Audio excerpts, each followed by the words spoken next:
Bonjour, je suis ravie de vous retrouver aujourd'hui avec une création à l'aquarelle autour de cette très jolie geisha de la nouvelle collection de Chou Flower. Alors, je ne sais pas si elle s'appelle vraiment geisha. Fille Ombrelle, la collection donc Soleil Levant.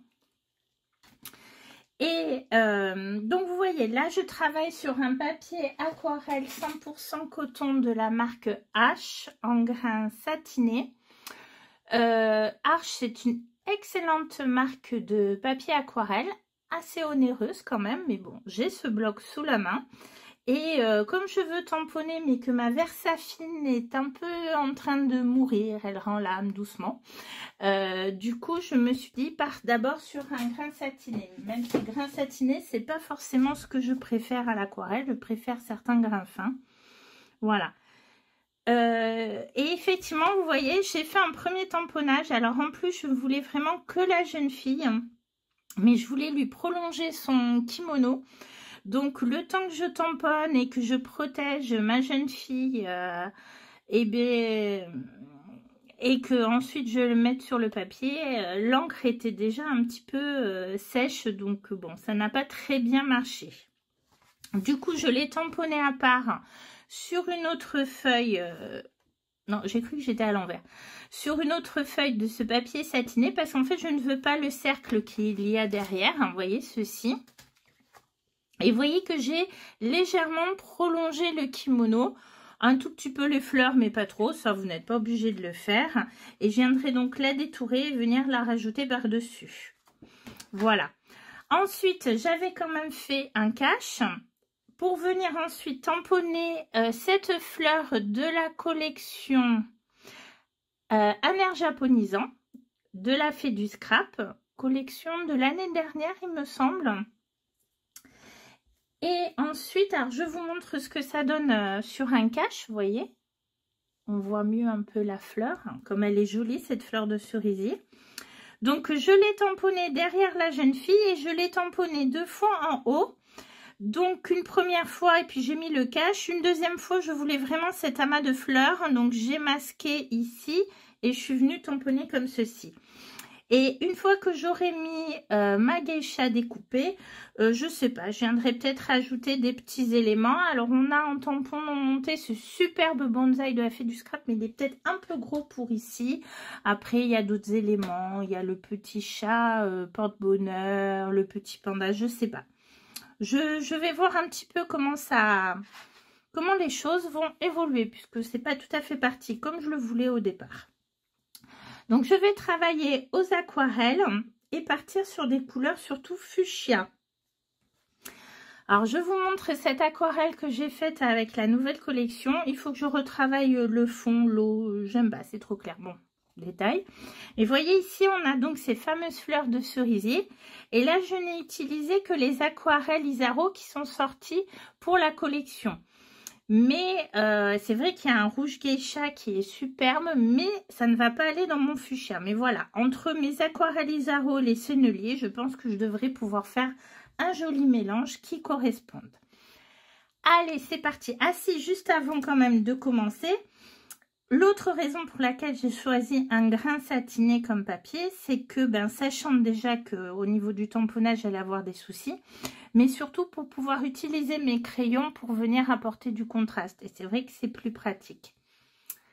Donc, c'est parti pour la mise en couleur.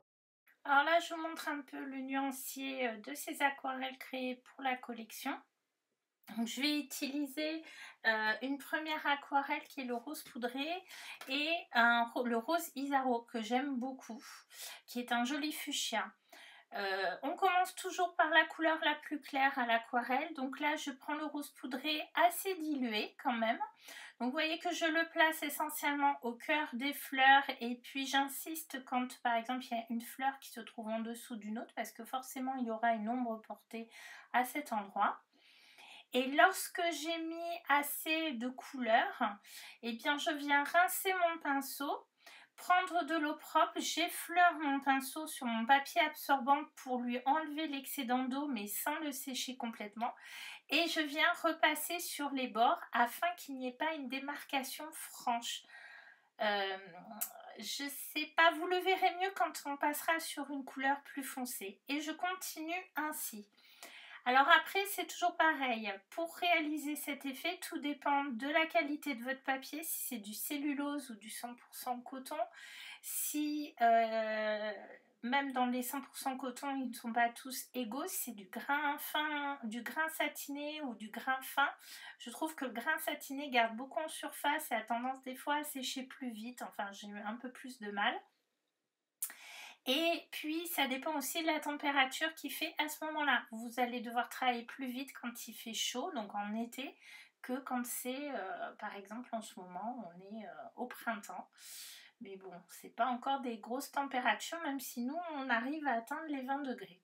Donc là, vous voyez, j'ai mis une première couche de ce rose Isaro en revenant sur le centre des fleurs et en...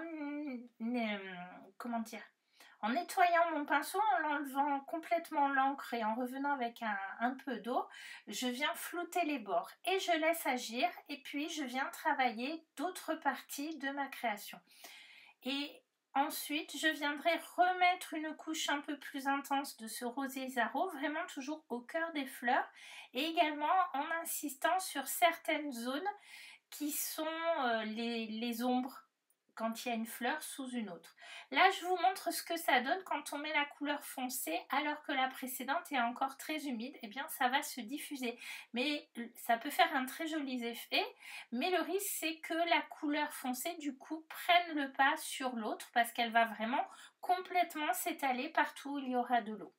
Donc, c'est un petit peu toujours les mêmes choses que je vous explique.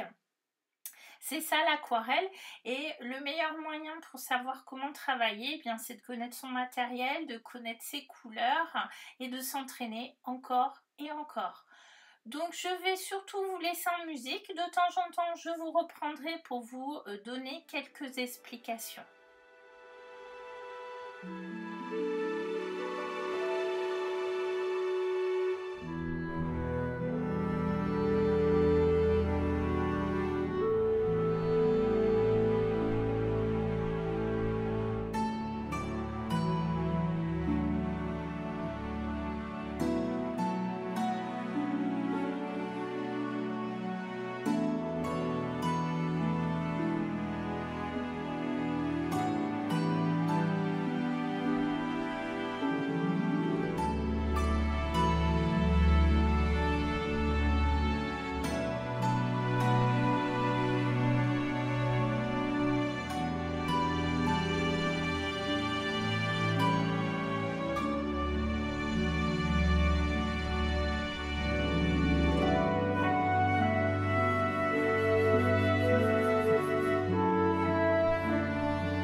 résultat, j'ai rajouté de l'aquarelle dorée qui est une aquarelle saga post-scrap, mais vous obtenez le même résultat avec les Gansai Tangi. Et là, je vais passer au polychromos. Donc, je sors mon nuancier, même si je connais bien mes polychromos, pour vérifier les couleurs. Je vais sortir deux roses, un qui se rapproche beaucoup de celui que j'ai utilisé à l'aquarelle et un peu plus foncé. Et je vais également sortir mes classiques, c'est-à-dire les différents gris. Donc là, je vous montre un peu les noms.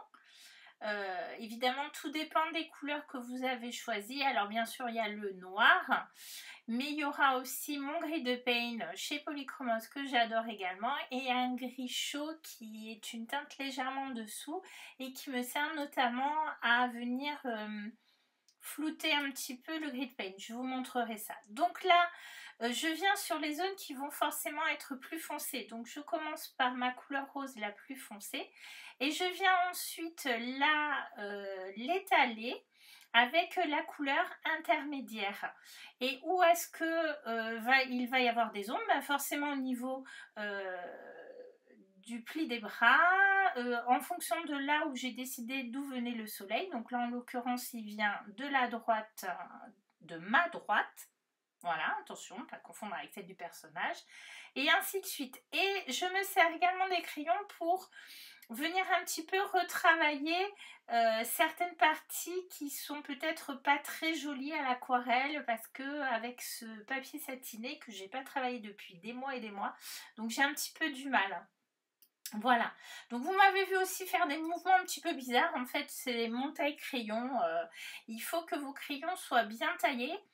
Alors l'avantage des polychromos, c'est qu'ils ont une pointe dure, donc on peut des fois aller vraiment sur des pointes très fines.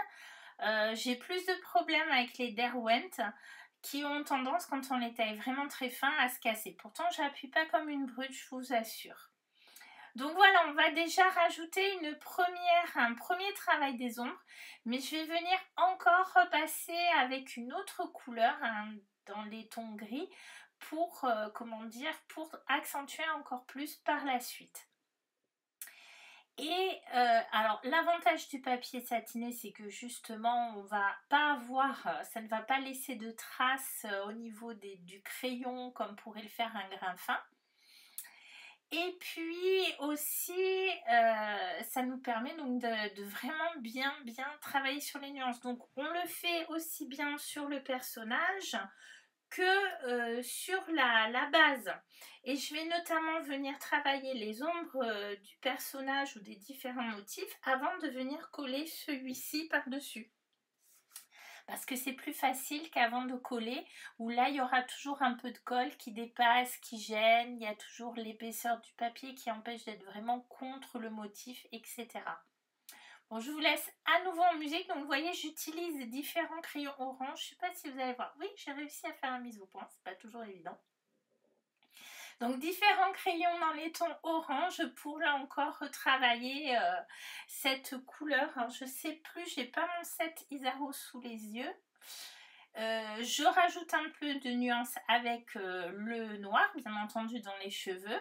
Et je vais également venir travailler la peau du personnage avec mes crayons polychromos, tout en restant quand même très léger, parce que souvent ces personnages, c'est quand même le culte de la peau très blanche. Donc je vais rester quand même de façon très légère.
Donc évidemment, avec mes crayons gris, j'accentue aussi les ombres sur la page d'origine. Vous voyez, je mets d'abord le gris de Paint, puis je viens fondre, voilà, pas flouter, le terme c'est fondre ma couleur plus foncée. Donc voilà un petit peu toutes les nuances que j'ai apportées avec les crayons, en plus de l'aquarelle. Certains détails, mais après j'ai beaucoup travaillé déjà les ombres et les nuances avec mon aquarelle.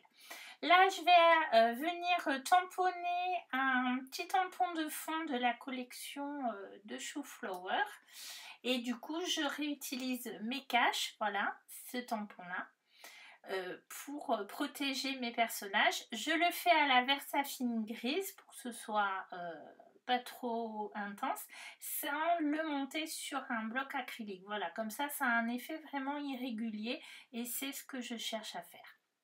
Alors entre temps j'ai réfléchi, finalement je lui ai créé un cercle, voilà, tout simplement avec quelque chose qui traînait sur le bureau, c'est-à-dire un rouleau de gros scotch, et que je suis venue passer donc cet orange de la collection d'Aquarelle Isaro de façon assez diluée, et je viens le retravailler avec plusieurs couleurs de orange. Donc je commence par le foncé, puis je viens fondre au fur et à mesure avec les couleurs les plus claires. Et si vraiment je trouve qu'il y a trop de démarcation, je peux terminer avec du blanc par exemple. Et là, vous voyez une première étape, mais en fait, au fur et à mesure que j'avance dans ma création, je trouve qu'on voit trop de démarcation, je trouve que mon cercle, la partie claire de mon cercle est trop importante, donc d'ici la fin de la vidéo, je vais avoir encore retravaillé aussi bien avec l'aquarelle qu'avec les polychromos. Et comme j'ai un petit peu débordé, je viens passer mon crayon blanc sur le pourtour pour essayer de gommer un peu cet excédent d'aquarelle. Mon personnage est détouré, je viens le coller en faisant bien attention à tous les petits détails. Et alors là, c'est toujours le mystère. On a beau poser notre tampon, quand on vient placer celui qui est détouré par-dessus, ben, on a l'impression que c'est pas toujours très droit. Ça doit être mon éternel problème. Quelque chose à vous souligner, vous voyez bien que je n'ai pas détouré certains détails comme cette espèce de, comment dire, de petite barrette avec des tiges qui pendent du personnage. J'ai utilisé ce qui était déjà tamponné sur le fond et je les ai retravaillés notamment avec mon polychromos noir. J'ai finalement opté donc pour ce beau tampon non monté de la Fée du Scrap, le tampon bonsaï, que je ne vous ai pas filmé la colorisation puisque c'est le même principe. Et je viens donc coller l'ensemble avant, là encore, de venir travailler les ombres. Alors voilà le résultat final. Donc j'ai rajouté le bonsaï, mais évidemment comme il était en relief, je ne pouvais pas faire l'ombre avec les crayons comme j'ai fait pour la geisha. Donc je l'ai fait, j'ai essayé, mais en fait le crayon ne va pas sous, enfin contre le tampon. Donc j'ai fait plutôt avec de l'aquarelle, le gris de Paint. J'ai quand même repris ici l'ombre parce que ben ça correspondait pas tout à fait. On voit bien les dorures au soleil. Alors le cercle, je l'ai retravaillé encore avec une couleur de polychromos plus orange, puis en revenant faire mon dégradé. Et pour vraiment essayer d'éviter la trop grande cassure, j'ai remis un peu de l'aquarelle, mais vraiment très diluée. Puis, que dire d'autre? Quelques tamponnages. Donc ici, célébration. Alors, ils viennent tous de cette planche. Donc, célébration. Chronique d'une belle journée. Alors, en général, avec les tampons acryliques, c'est facile de faire le cercle. Mais là, comme il s'agit de deux tampons ensemble, j'ai eu un petit peu plus de mal. Et puis ici, j'avais fait une bêtise. En faisant mon cadre noir, au feutre noir, j'ai débordé, j'ai fait un coup de trait. Et comme il s'agit d'une carte à offrir, je suis venue coller l'étiquette merci, toujours de cette planche par-dessus. J'hésite à mettre quelques touches de Glossy Accent par-ci, par-là pour faire ressortir des détails. Je vais voir, je vais y réfléchir. Peut-être retravailler, là j'ai remis un petit peu de polychromose gris pour encore accentuer les contrastes, mais d'un autre côté c'est déjà pas mal. Voilà, le problème en fait avec ce genre de création, c'est qu'on ne s'arrêterait jamais. Alors pour enlever le masking tape, il faut bien chauffer votre masking tape puis ensuite le décoller parce que pour éviter qu'il abîme le papier, parce que même si c'est du 100% coton de très grande qualité, il est satiné, donc plus fragile que du grain fin. Et il reste parfois des traces de colle. Parce que comme on a chauffé, la colle s'est déposée sur... Où est-ce que c'est? Voilà. Sur le papier. Et moi, je l'efface avec ceci. Voilà. Donc, c'est pour effacer les résidus de colle. Et c'est aussi très, très pratique. Donc, vous le trouvez à la Fée du Scrap. Hein. Et c'est très, très pratique également quand vous avez mis du fluide de masquage. Pour enlever le fluide du masquage, ça évite de vraiment trop forcer et d'abîmer encore plus le papier. Surtout quand le papier est un petit peu fragile. Que dire de plus? Eh bien, probablement qu'il y aura encore plein d'autres choses à dire au sujet de cette création. Je vais vous la montrer encore d'un petit peu plus près. Donc, on voit bien les fleurs de cerisier avec les contrastes. Voilà. Alors, c'est vrai qu'au départ, j'avais pas forcément prévu de faire ce cercle, mais je trouve que justement, ça apporte une couleur qui tranche un petit peu, même si le vert tranche déjà. Et qui est vraiment très très jolie. Et on est quand même dans ces tons rose fuchsia avec ce rose Isaro qui est très beau, mais vous avez également chez Daniel Smith un quinacridum fuchsia qui est vraiment très joli, mais je l'ai pas, moi je l'ai qu'en échantillon, c'est pour ça que je sais qu'il existe, mais voilà, si vous voulez investir dans une couleur comme celle-ci. Eh bien, j'espère que cette petite création vous a plu. Bien sûr, si vous avez des questions, n'hésitez pas à les poser en commentaire. J'y répondrai avec plaisir. Et puis, je vous dis à bientôt pour de nouvelles créations avec la Fée du Scrap. Et puis, merci à celles et ceux qui auront fait le chemin, qui auront pu faire le chemin jusqu'aux portes ouvertes. Et parce que nous allons avoir l'occasion justement de nous rencontrer. Donc au moment où on sort la vidéo, on est en plein milieu des portes ouvertes d'ailleurs. Donc si vous venez et que vous avez des questions, que vous voulez voir vraiment certains détails, n'hésitez pas à venir me rencontrer. Allez, je vous dis à bientôt. Au revoir.